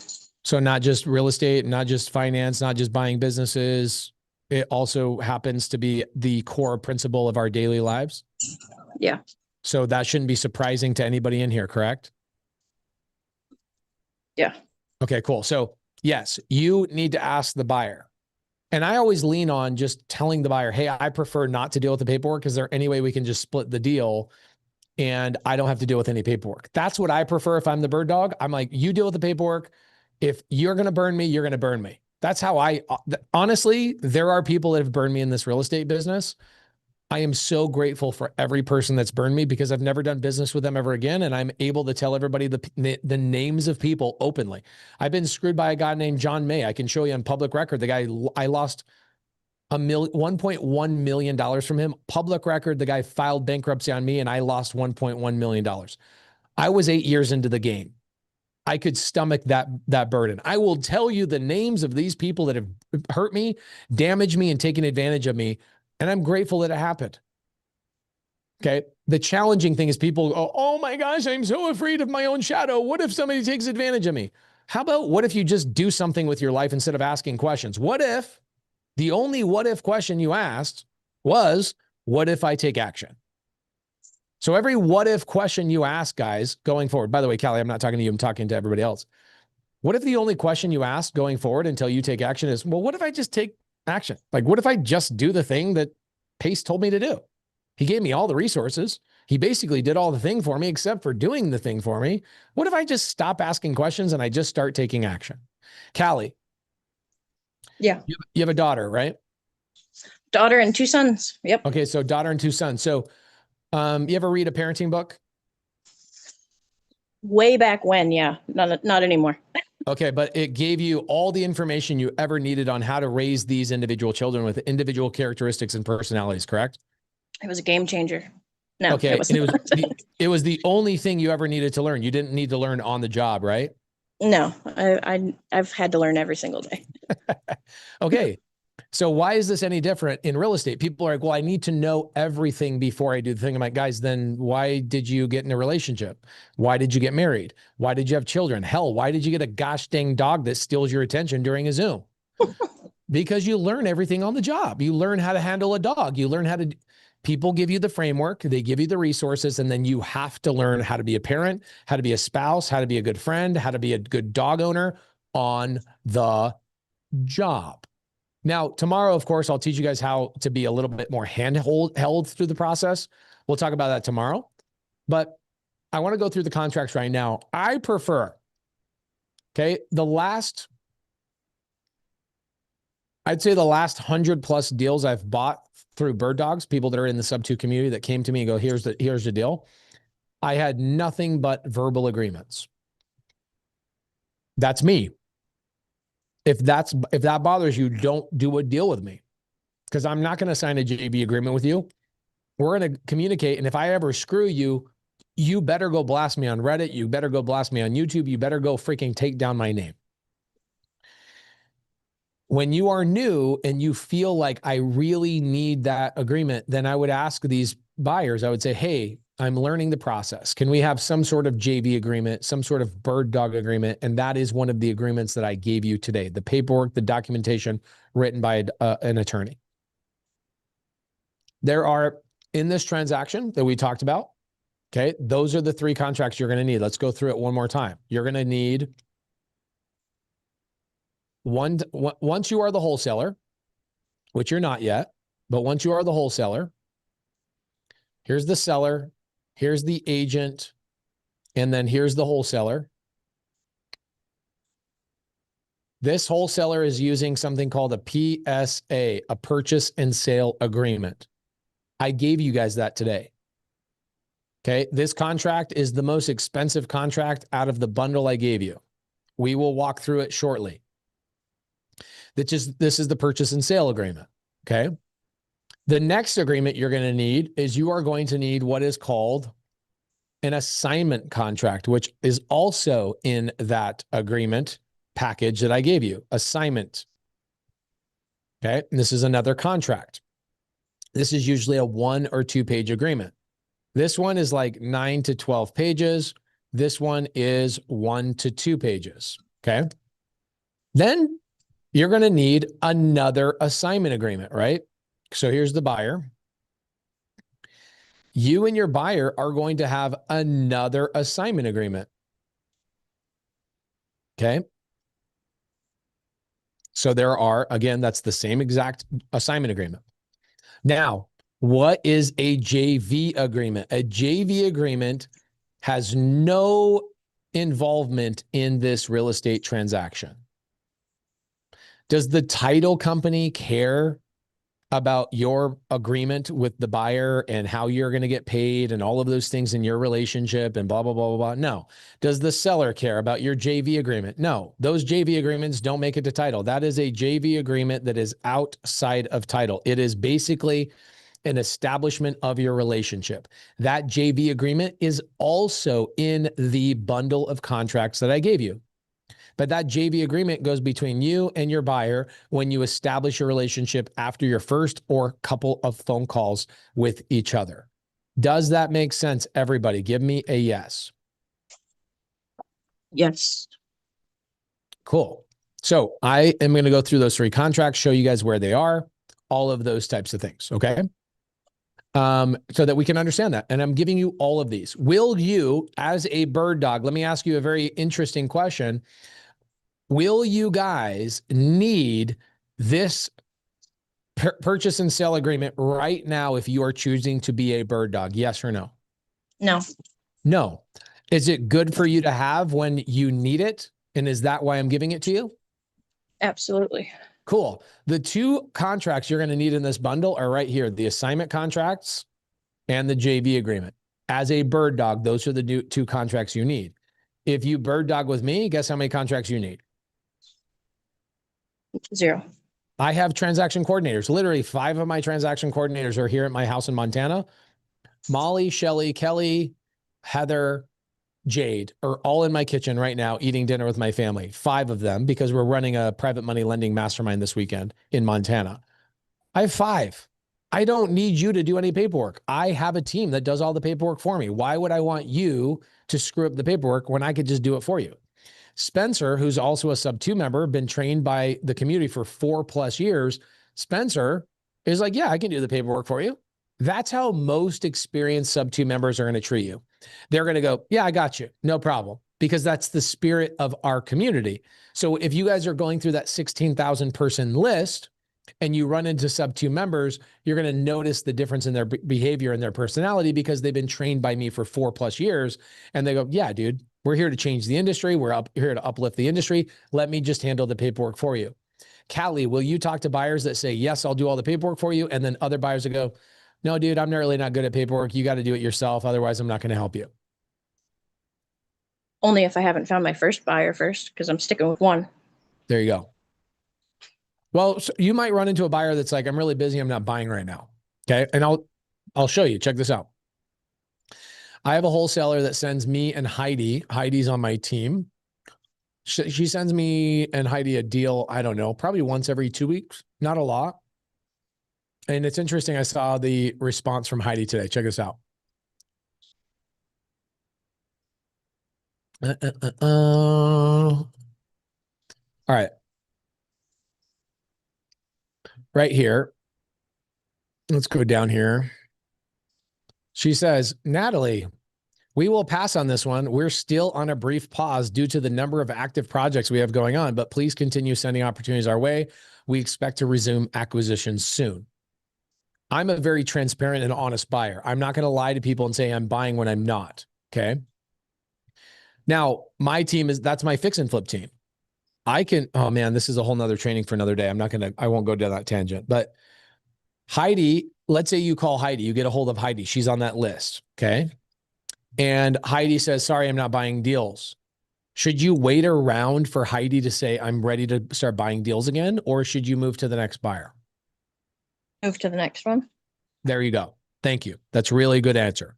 A lot of people go, oh, Pace said only work with one buyer. No, work with one buyer that you like, you vibe with, is willing to communicate with you, willing to coach you along. Prefer a SubTo member, prefer somebody who's been trained as a part of our culture and kind of behaves the same way I behave. Maybe not as fast talking, but those types of people are going to help you a lot more than just some rando, right? What's up, Eric? You know we're not doing that podcast anymore? Yes. Okay. Did everybody already eat dinner? Did you eat shepherd's pie? Is my wife, oh, you had snacks? Is my wife still cooking? No, they're My wife is? Okay. Okay, guys, I'm going to go hang out with my wife and kids. It is 7:53. My wife and kids are going to go to my friend's lake house. Was today a good training, Callie? Yes. Thank you so much. Okay, I am not going to go through the contracts. Here's what I am going to do. I'm going to send you a video via email. Everybody, are you guys cool if I send you a video of my team walking through the contracts instead of me walking through the contracts for you? Okay. Absolutely. Cool. And then you can replay it and you can go through it. I will email you guys tonight or tomorrow, maybe tomorrow. I'll email you 3 videos. So everybody in here, I will email you 3 videos. If you are in the Zoom, sorry, if you guys are on YouTube, you're SOL. I will send you guys 3 videos. 1 video of the purchase and sale agreement, Molly or Jade going through it. 1 video of the JV agreement and 1 video of the assignment contract. My team going through it, filling it out and explaining it. Are we cool with that being the thing so I can go hang out with my wife and kids tonight instead of hanging out here for another 45 minutes? And do we all understand I'm not going against my word? I might even be delivering something even better. Don't be one of those people like, oh, Pace didn't go through the contracts. Guys, I think I'm giving you something better. Cool. Tomorrow, here's what we're going to do tomorrow. I'm going to give you guys a private money lender list. We're going to do a fresh boy. We're going to create a new fresh list with 100 names that have never been given out. These are people that I've either done deals with or I've trained them on how to fund deals for people like you, somebody inside of my Gator community. We will give that to you guys tomorrow. Tomorrow, I also will walk through the steps of exactly how you guys can get your first deal with a little bit more hand-holding, maybe somebody like me doing the work for you. You can see how confident I am on every call, everything that I do. We're going to show you guys how to potentially just do a deal with me. And we're going to talk about how to do that in 1 week or less. And then I'll give you guys the private money lending list at the end of the training tomorrow. I appreciate you guys. Thank you guys for showing up. We'll be back here tomorrow at 5 p.m. sharp. We'll jump right into it. Callie, you were awesome. And even though your dog was eating your homework, you still crushed it. And I appreciate you. Guys, I love hanging out with you. I can't wait to spend another 3 hours with you tomorrow. Whatever you have going on tomorrow, I would cancel it. I will be on here. I know I'm only on here for 2 hours today. Tomorrow, it will be at least 3, potentially 4. We'll do a lot more Q&A at the end tomorrow. Anything that I missed, I'm always wanting to learn how to be a better educator. We'll see you guys tomorrow at 5 p.m. Arizona time, 6 p.m. Mountain Standard Time, 7 p.m. Central, and 8 p.m. Eastern time. Thank you guys so freaking much. Please let Carly know. Please let Sarabi know and let my team know how much you appreciate the time and the energy we give into just pouring into you guys for absolutely free. Thank you guys.